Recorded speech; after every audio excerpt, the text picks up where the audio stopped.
visible when a person reaches a certain area of awareness, or we can say a degree of awareness. See, at a stage when Moses came on this earth, when the desperation was different, that they wanted to get out of slavery,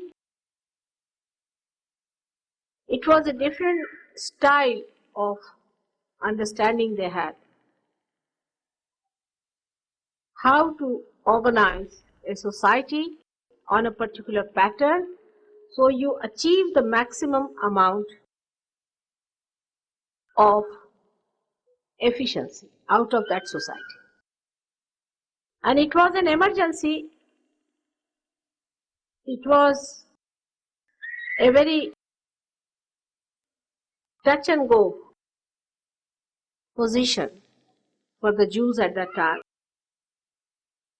It has happened in many countries, in many generations, that they reached a state where they felt extremely desperate.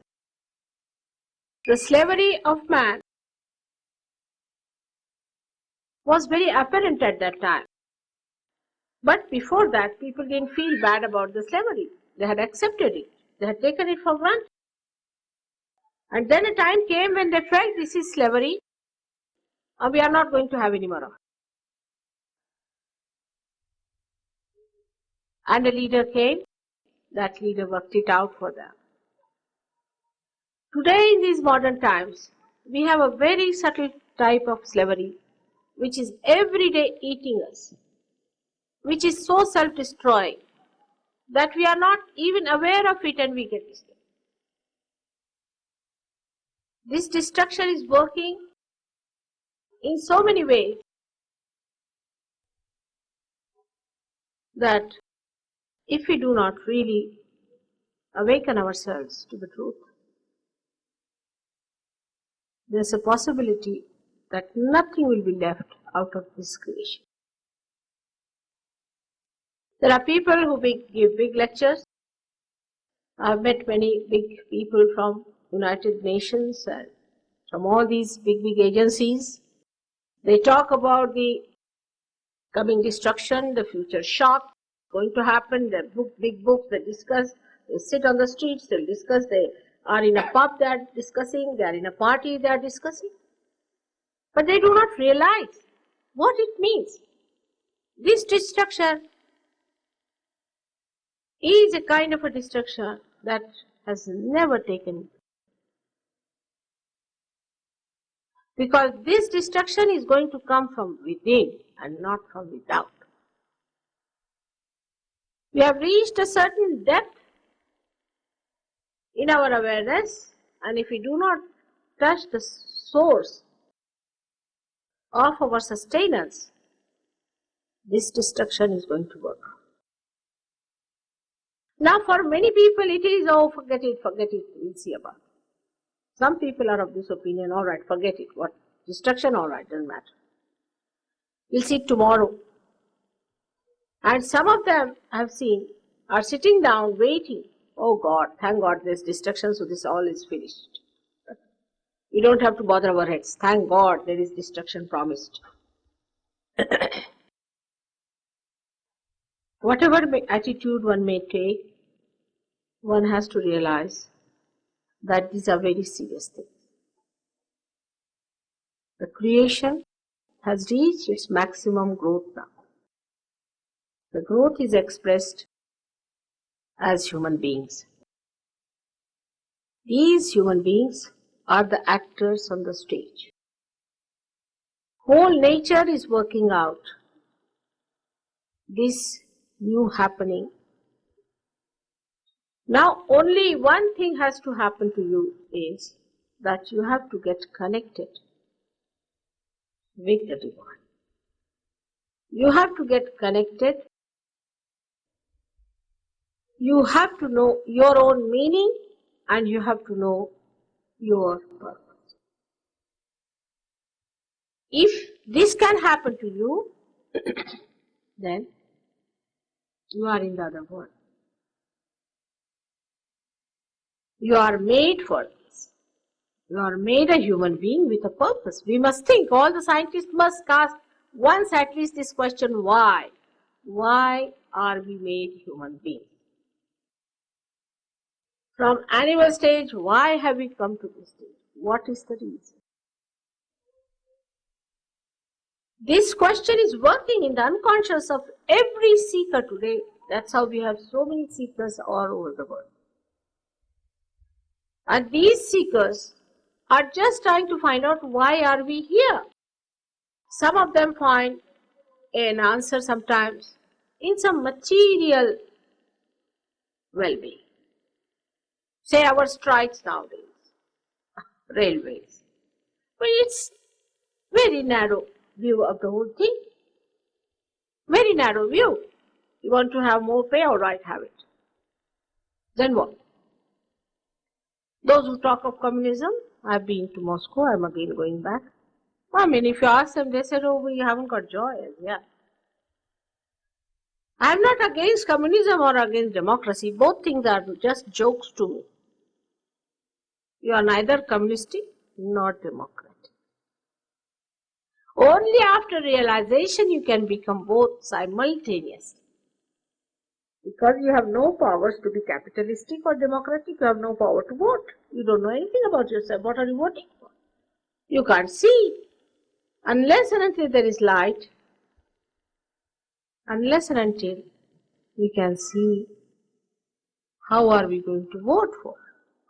For example, we vote a person for what? Oh, he's a very nice man, alright. What is nice about him? How do you know he's a nice man? How do you know he will not be a bad man? Can you say that today the one who looks like a nice, very nice person will not emit scorpions or snakes all around him? A person who apparently looks a beautiful personality may turn out to be a horrid person. There is no absolute way of judging anyone. So how are we to vote anyone? If you think that you know how to judge, then I think you have to still learn. Because till you make lots of mistakes, you will not admit that I don't know. That's the point. Once you reach that state of saying, I don't know, I say this is a nice man, but I can't say, I'm not sure about this person. That's the point where you reach, when you are unsure about it, that you want to know surely if something is really truthful and honest. Our sense of honesty and everything is so superficial. It's so superficial. For us, honesty means if you give me 5 pounds, I return 5 pounds to his done, really, dishonest. Everything is so superficial. That's why we can never be satisfied even if you get 10% more pay or 20% more pay. You are not going to be happy. Take it from me. Material things do not give us happiness. Never. But I do not say that we do not need material things. We need material things. But matter is something like a cup which has the nectar in it. If you are thirsty, you cannot take it from an empty cup. Anything. It may be a cup of gold. What does it matter? Difference to you. You must have something to quench your thirst. And that thirst, unless and until it is quenched, you are not going to be happy. And what is that thirst? Is this, that still you have not known yourself. It's a very unconscious thirst. It comes. You don't know what you are seeking. You don't know why you are unhappy. You don't know what you want.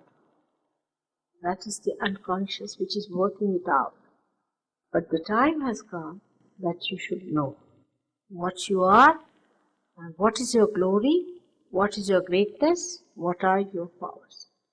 They are all built within yourself.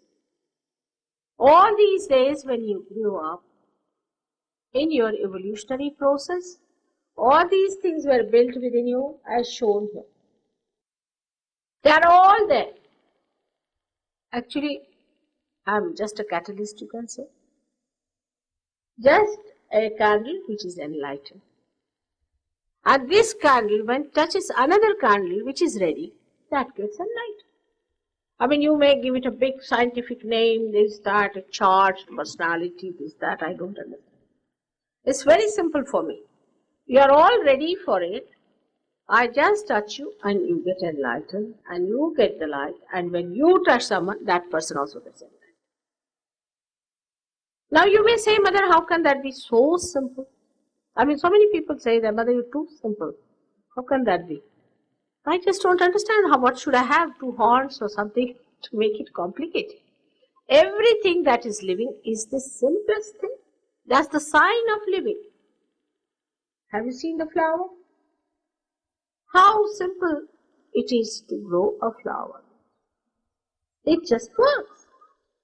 You just get some seeds, sow them, and you get the plants.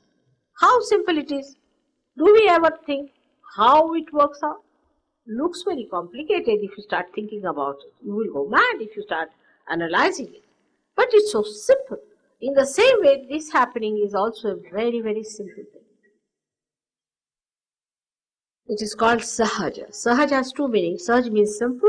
Also it means the thing that is born with you. Sahaj is a simple thing because it is born with you. I mean, your nose is born with you. Alright, it's a simple thing. You don't have to do anything, press it or anyway, do anything to it to breathe. It's there. In the same way, this built-in process is within you. It's just there. To me, it is absolutely simple. And to you also, it will be simple as soon as you get it. So this argument about it being so simple, I just can't understand myself. Why should there be an argument? Supposing you can eat this way, why should you ask that how can it be so simple to eat this way? It's so simple because it is so vital. It is so important. All vital things are simple and easily available, like your own breathing. For that, if you have to do something special, then this breathing is not possible. How many people are going to survive? Now, this simple thing, this simple method, is the method of the all-pervading divine power, the Holy Ghost. This all-pervading divine power is the Shakti, the primordial power that works it out. Do we realize how this Shakti works otherwise? Are we ever watching a flower becoming a fruit? Who does that? Not one flower, but you must have seen millions and millions and billions of these flowers are turning into fruits. And who does that? We never think. We take it for granted. All living things are done by this divine. Human beings cannot do anything that is living. What they can do is everything that is dead or deadening, like strikes is a deadening thing. What we can do is to make something, a table, a chair, if the tree is dead. We are doing nothing but dead work, and this deadening thing dominates us because we form habits. We form habits. With these habits, this matter sits on our head, and the spirit, which is the vibrant thing, which is the source, which is the controlling thing, becomes dormant. This dormant force, if somehow becomes enlightened, and our attention becomes enlightened, we become a different person. We become a yogi. We become a person who is united with God. For that, you don't have to wear funny dresses. It makes no difference what sort of dress you wear. It makes no difference how you comb your hair or what sort of food you eat. It's something so within. It has nothing to do with these outward things. All our ideas about even charities and about being kind to others and all these things are very superficial. When you become that, when you become compassion, when you become love, then you don't have to tell yourself at all. You don't have to argue it. You just become. It just flows. The compassion flows. It acts. You don't have to argue it out. You don't have to tell yourself, I should be compassionate, I should be kind. You just become. I went to Italy and there were 3-4 people who got interested in Sahajogis. But they said, we don't want to join Sahajayoga. That's why. Because these people don't smoke. I said, I never told them not to smoke. Never asked them, did I? I never said don't smoke. I just asked them, do you smoke? Do you smoke, or you have given up smoking, or your mother has forced you not to smoke? They said nothing of that. We used to smoke packets of cigarettes, used to drink, we were drug addicts. But something happened to us, we just gave up, we don't know how. So something. Mother never told us. We just became like that. What is there to tell? I mean, once you have found it, once you have seen the light, you are not bothered. Supposing you see a rope here, you might be frightened. You might think it's a snake, because there's no light, you can't see. You might be running helter-skelter, the whole house might be upside down. But once the light is there, so it's a rope, all right. So all the fears drop out, because you have seen it. All the pressures drop out. All the hang-ups, they drop out. Whatever is abnormal drops out, and you become an absolutely a normal person. Absolutely a normal person. That's what it is that you have to be. But it is much, much more than that. This is not only that you get your physical fitness. Many people have been cured. They must have told you that cancer is cured. Yes, true, cancer is cured. Many diseases are cured. Mental cases are cured. If you have been to horrible gurus, you get cured. All these things happen. But that's not the end of it. This is just the redeeming part. The redeeming part is that you are redeemed of all these physical, mental, emotional problems. But the another part of it is that you yourself get the power. You become the prophets. Men of God will become prophets. That's what your great poet William Blake had said. The men of God will become prophets, and they will have power to make others prophets. This is the sign. He has given you the sign. You become prophets. That means you get the power to do all this yourself. Every individual can do it. Even small children can do it. Even a little Olympia can do it. When you become the prophet, you also know everything about it, what you are doing, how you have to do it, how to raise the Buddha, how to cross all the different centers which are set, how to keep it there. You become absolutely the master. Now the prophets were, we can say, like William Blake was a prophet, all right. He was a seer. He saw this future. He mentioned everything that was going to happen to Sahaja Yoga, no doubt. I don't know how many are aware of it. Most of them thought he was a lunatic. They couldn't believe him. When he talked about all these things, that Jerusalem is going to be established in England's pasture land. Nobody could believe this. It must be mad. But time has come. Jerusalem is to be established. There's a special thing about it. And he saw that 100 years back, clearly the whole picture. But nobody understood him. He was a prophet. Nobody understood him what he said. Those who understood also had an academic sort of an interest in it. And some did feel that there may be some sort of a truth in what he has said and described. So you are more than a prophet in a way, that you are not interested in seeing the future, but you come in the present. What they describe, the future for them, which they did not enjoy, is your present. And that you become the master yourself. All these great prophets had a big, big problem. I had a discussion with an ambassador recently who is a very learned man from India.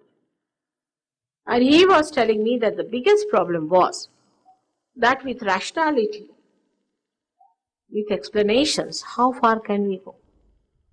Supposing you say there is all-pervading power. They said, how are we to believe? It's all cock and bull story. Prove it to us. By argument, of course, you cannot prove it. But for experiencing also, you cannot prove it. So they used to give up. Like Adi Shankaracharya, at a point he reached, he wrote about Viveka Chudamani and all these treatises, and then he gave up. And he started describing the mother. He said, I give up. That's all. And they said that he went soft in his head, because he couldn't go ahead with his philosophies and started praising the mother. He said, what's wrong?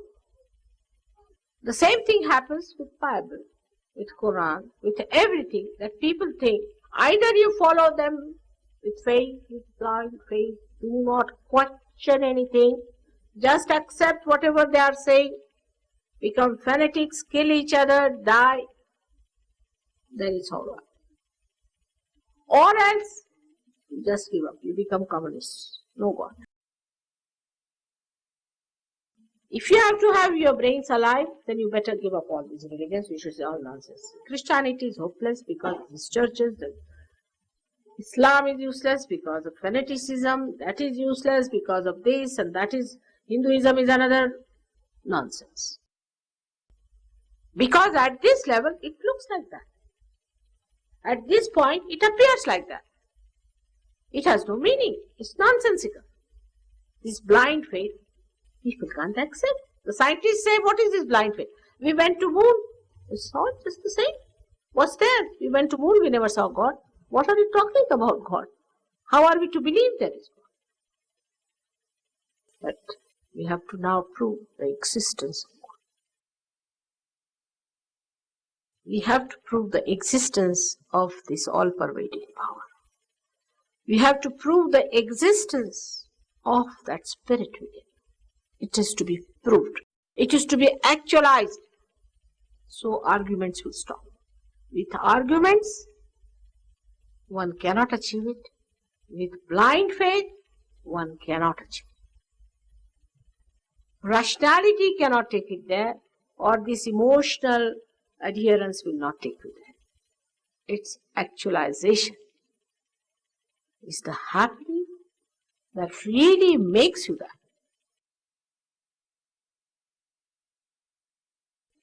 The reality that is actually expressing within your central nervous system. That is the one is going to convince. But it is not for conviction. For example, if you are not convinced, the divine is not interested. Like these people were saying, whether by putting up posters, at least people know about you, that you are there. I said, that's all. That's all. You have told them, you have passed the message. Now, if they come, well and good. That's our job, is to inform. If they come, if they get realization, well and good. If they establish themselves, even better. We'll work hard for them. But we cannot force it. We cannot force it. We cannot have any artificial ways of impressing you. Like we cannot carry a circus. You have to have a sensitivity of your own to understand the importance, and your own pure intelligence must tell you that this is the thing. Otherwise, we cannot fall at your feet and say, oh, please.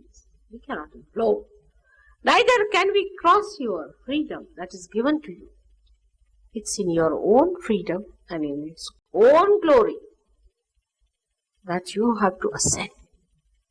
Because you are epitome, you are the epitome of this creation. Nobody can force you to. If you want to go to hell, alright, take 2 running jumps and you can go down. If you want to go to heaven, that's also possible.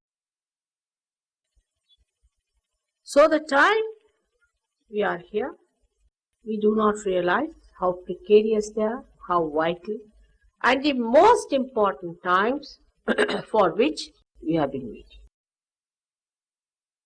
The most important moment in the life of creation is today,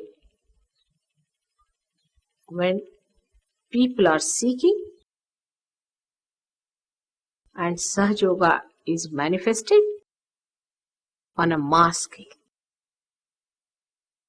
This is such a fortunate thing that you are seekers of ages gathered here, and that Sahaja Yoga has come to you as a blessing of the divine, because divine itself is anxious to manifest it. But people who come to me are of different levels. Some are mediocres, some are absolutely base. Those who are absolutely base will say, Mother, what about my job? I have applied for it. Maybe something little better. Or some people can say, Mother, I'm not well, is that alright? That also can be done. But those who are of a very high quality, whatever may be their problems, whatever they have done so-called sins, is all forgiven completely, believe. Not to feel guilty at all. In Sahaja Yoga, the first mantra one has to say, Mother, I am not guilty, 3 times at least. So one has to understand that you are ready for it, you are glorified for it, and you have to get it. You don't have to say, what have I done? I have had so many mistakes on my account. Nothing of the kind. I am here like a banker. I have to cash your checks and you will get it. No doubt. You don't know how much money you have in the bank, do you? I know it. So you don't judge yourself. You leave it to me to judge. It's my judgment. And then when it happens, if you have pure intelligence, you will understand this is what it is. And you have to settle down with it. Of course, you can't pay for it. I mean, it's all absurd ideas. We can pay for it. How long we have to say it. There should be an organization. We have no organization. You know it very well. We cannot organize God. We cannot organize these things. We don't even have membership. Nothing of the kind. Of course, we keep your list, because if we have any programs, we inform you. That's a different thing. Moreover, in Sahaja Yoga, everybody is not exposed to the complete thing. Is not exposed. First, they are given realization. Then they are weighed, how far they are. Then gradually, when they grow up, they receive higher truths. Because sometimes they can be shocked. It's not easy to bear the truth. Sometimes it's very difficult. Like I told them once that there is no difference between what Christ has taught and what Krishna has said. On the contrary, Krishna said that you cannot be destroyed. The spirit cannot be destroyed by anything, and that was proved by Christ. And all the Hindus were about to kill me. They couldn't bear it. But if I say something about Krishna, all the Christians will be there to criticize me. So it's a big problem. You see, if you talk to them about Krishna, the Christians don't like it. If you talk about Christ, the Hindus don't like it. If you talk about Sikhism, Muslims do not like it. If you talk about Muhammad Sahib, the Sikhs don't like it. I am not here to please anyone. I am here to tell you the truth about them, that they are all one, and like fools and stupid people were fighting each other. There is no difference between them. They are all one, absolutely one. Such a concord and such a understanding exists between them that you cannot separate them. They are so one with each other as the moonlight is with moon or sunlight is with sun. It's only our ignorance makes that kind of allegation against them. And this you will realize in Sahaja Yoga itself. It will be proved by the ascendance of your awareness through your Kundalini. It will be proved that whatever I am saying will be proved scientifically. Because the Kundalini, when she rises and it stops, you have to get over your mythical ideas, otherwise it won't rise. You yourself will learn gradually that what I am saying is the truth. Whatever I am saying about Muhammad Sahib is the truth, and you will learn it. We have had enough of fights. We have had enough of nonsense. See now what's happening is these Israelis are killing the PLOs and all this. Do you think by killing them, they are going to achieve God?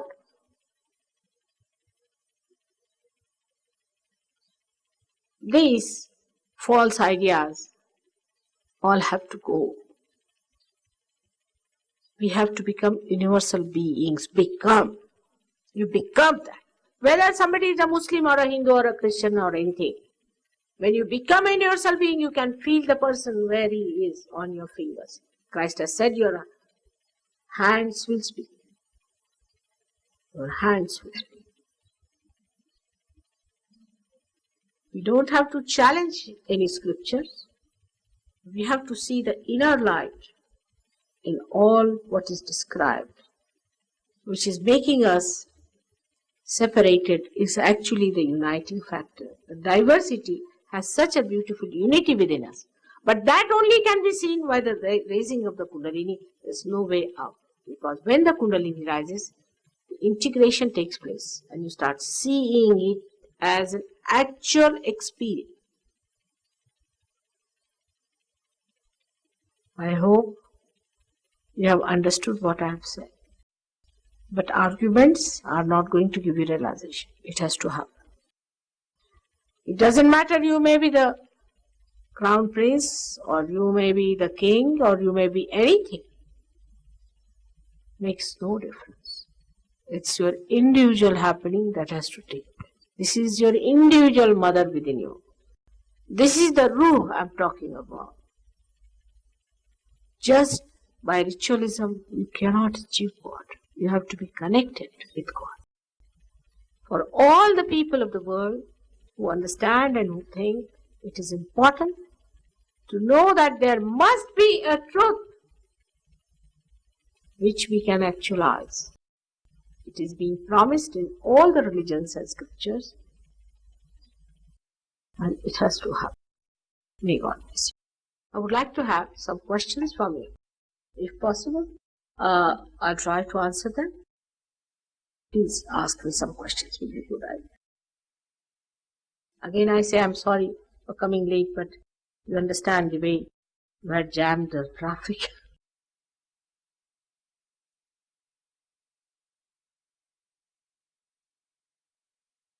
Yes, please. You compare your yoga with Hatha Yoga and Raja Yoga. Oh, I'll tell you about it.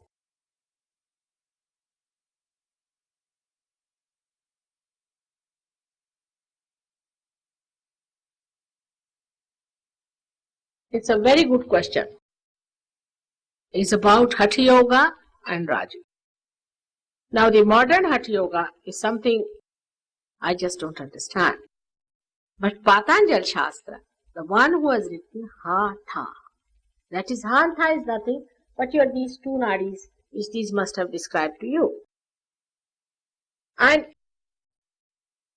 there are Ashtangas, means there are 8 aspects of Hatha Yoga according to Patanjali, who has written.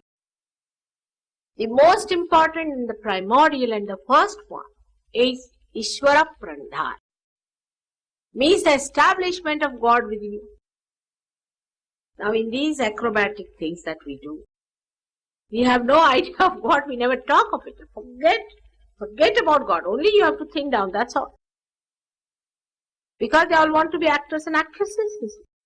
They don't want to be yogis. It's a different style of things. It was Ishvara Pranidhana. First you must get your realization. Out of these 8, one is Yama Niyama. In the Niyama, there's only one for physical exercises. That, depending on where the Kundalini is, we also use Hatha Yoga in a way. Supposing Kundalini is stopping at a point, at a certain center, due to physical problem, we do a little asanas which are necessary or some exercise to do it. But that's a very different thing. Modern Hatha Yoga is like this, that supposing I have to come from London to Birmingham, alright? I don't start my car, nothing, but I turn it to the left and the right, standing there, static, you see. And I think I have reached Birmingham. Only I have the map, I'll go right, left. Or even worse than that, I would give an analogy. It is like taking all the medicines together without knowing what disease you have got. It's very indiscriminate. None of these teachers have realization. How will they understand the importance of Hatha Yoga? I don't understand. In India, a guru is the person who is a realized soul. He could be a Muslim, he could be Hindu, he could be anyone. But he has to be a realized soul to begin with. Brahmin is a realized soul. Now these days the Brahmins can be kept as cooks. So, the whole concept is so superficial today's Hatha Yoga. Then Raja Yoga is now. So you understand Hatha Yoga is a thing. The beginning of Hatha Yoga starts with Sahaja Yoga, where it is established. But Hatha Yoga is a subsidiary thing. Wherever we need, we can use it. Wherever we need the part of it, we use it. The second part is the Raja Yoga. Raja Yoga is another misconception people have got. That when the Kundalini rises, you must see this is a tremendous happening that takes place in the Kundalini, rising from that upwards. It's not towards the gravity, it's moving upwards. So to happen this, there must be some happenings taking place. For example, when it rises suddenly, when it crosses the second center, it goes into a kind of a augmentation there. So the Kundalini doesn't follow. That is called as bandhas. These bandhas, this is the augmentation, we can say the closing of it. Then it goes higher, it starts closing this. It comes to the Vishuddhi Chakra, where the all energy has to be brought into play. So there's a kechari happens, that the tongue a little bit put in. But you won't feel anything, it's so fast, it's so quick you won't feel it.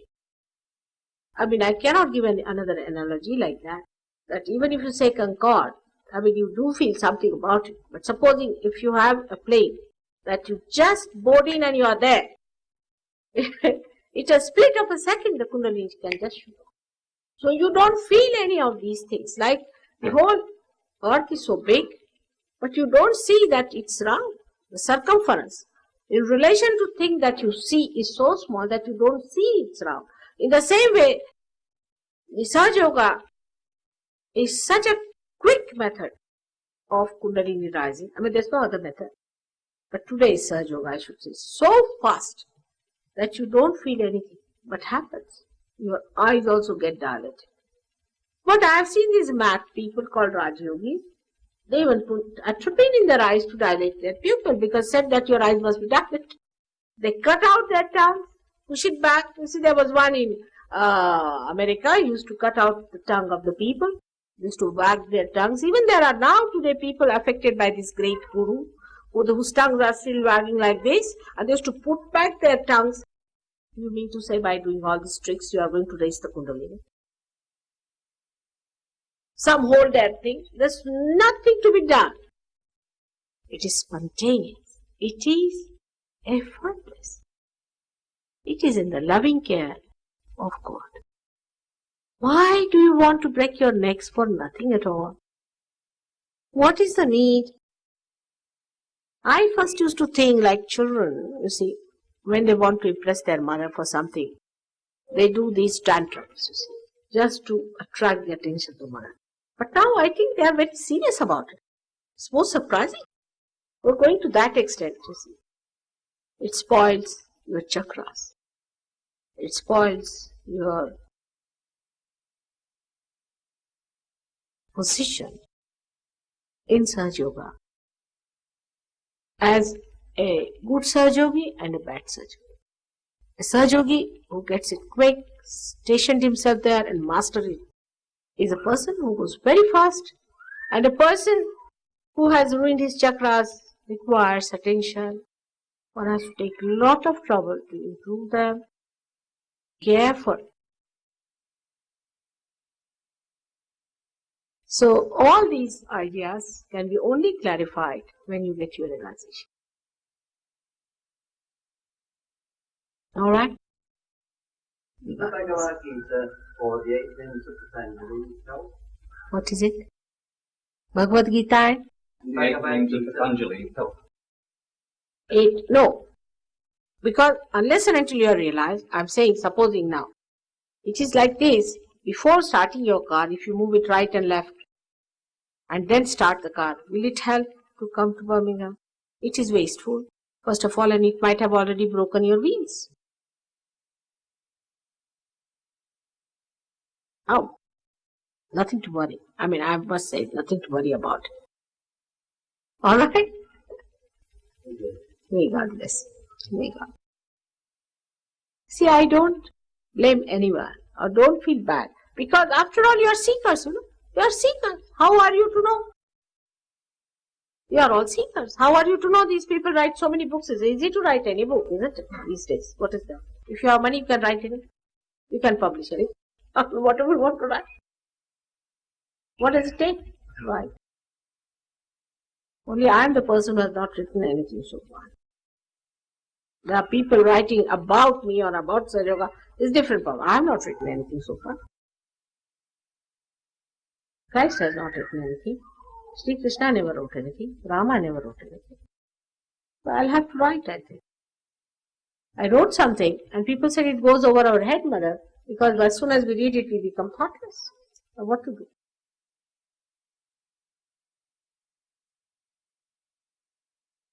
Alright. What's the next question, please? It's a very good question. What's the next question? 5 minutes more.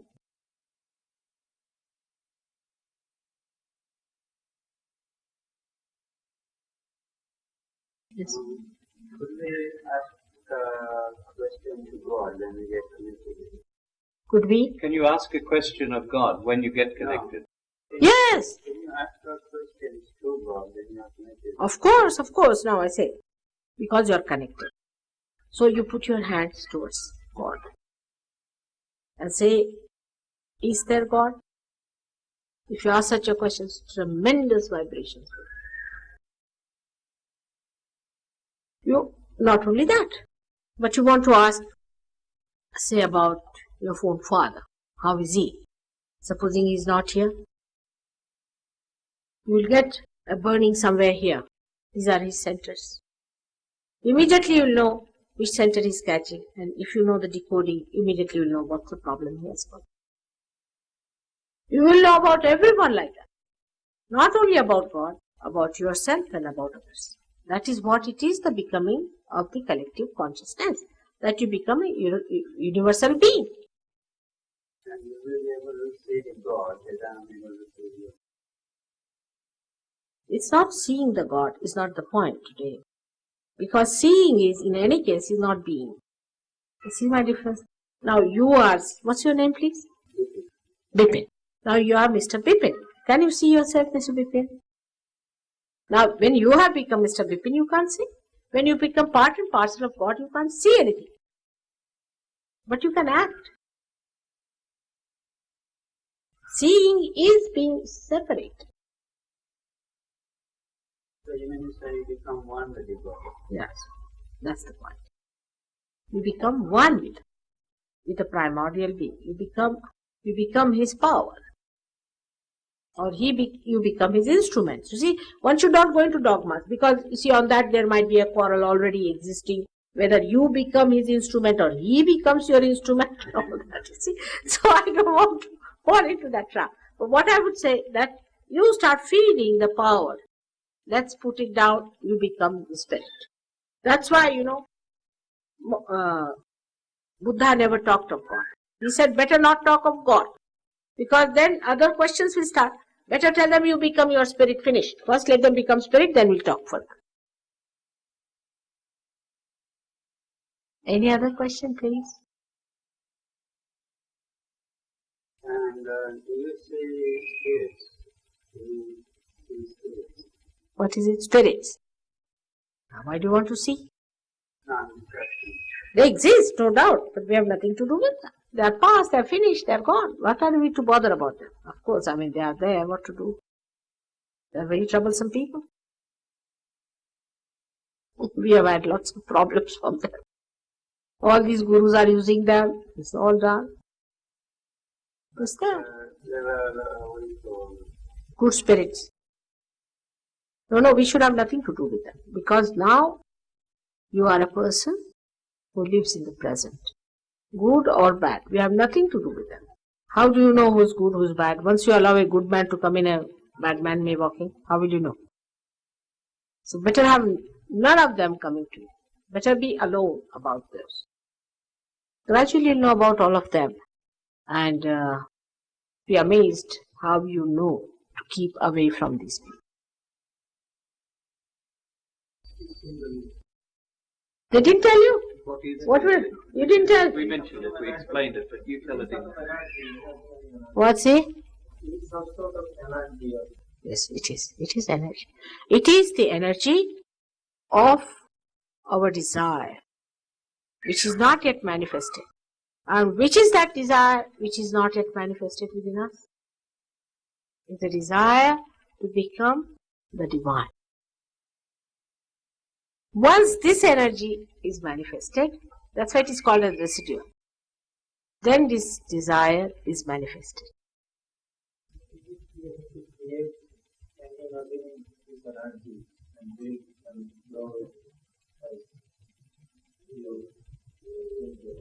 You have to create and imagine this energy. No. It exists. It's there. Nothing is imaginary, nothing is to be done by you. It's all there, just like a prelude in a sea. It exists. You don't have to. There's nothing, imaginary thing. Nothing. It's really there. You can see the pulsation. You can see it pulsating. You can see it rising. You can feel the pulsation on top of your head. You can see the breaking of this. You can see the cool breeze coming out of your head, the real baptism taking place. It's all there. It's all there. It's no imagination needed at all. It's not thinking. By thinking you don't do it. If you think, say, about a seed, that I imagine now this seed will sprout. Will it sprout? No. It has to sprout. In the same way, it has to happen. It's a living process. When we realise we have a desire for self-realisation, is that mentally grasping? If we have a quiet faith and trust, will it gradually come to us? We have the desire, we don't recognize it. Will it gradually come to us anyway? Yeah, good. But that desire is only manifested by Kundalini awakening. That desire is there, of course, in the unconscious it is there. Gradually it becomes a very conscious desire. Then you seek it, you run for it, but it is only manifested when the Kundalini rises and breaks your fontanelle bone area. That's it. But how does one actually stimulate What stimulates? How does one stimulate this energy? It just gets stimulated. It is there. I think something special about me. And then you become the same special being. You can do it too. It's question, as I told you, a light enlightens another light. Alright? In the same way.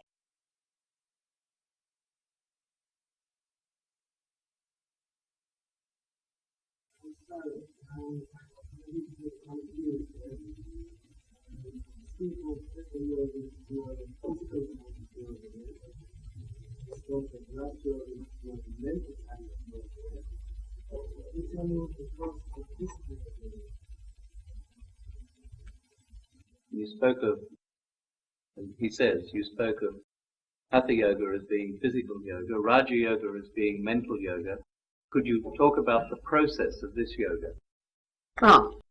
No, I'm not saying that is physical. We are using it for a physical purpose. It is not physical, nor it is mental. This Raja Yoga is. All these things are the part and parcel in this Sahaja Yoga, which is a spontaneous happening. In this Kundalini, which is the residual force within us, the desire force within us, unwinds itself, and few threads of this start rising as pulsation. You can see it also, the rising. She moves up, gradually enlightening these centers, and opens up the last center, the seventh center here, by which the spirit, which is actually seated in your heart, gets enlightened, because the seat of the spirit is on top of your head. Alright?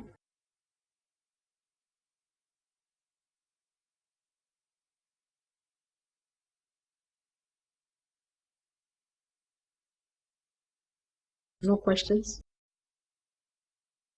Alright. So now I think we should have it. What do you say? Better have it.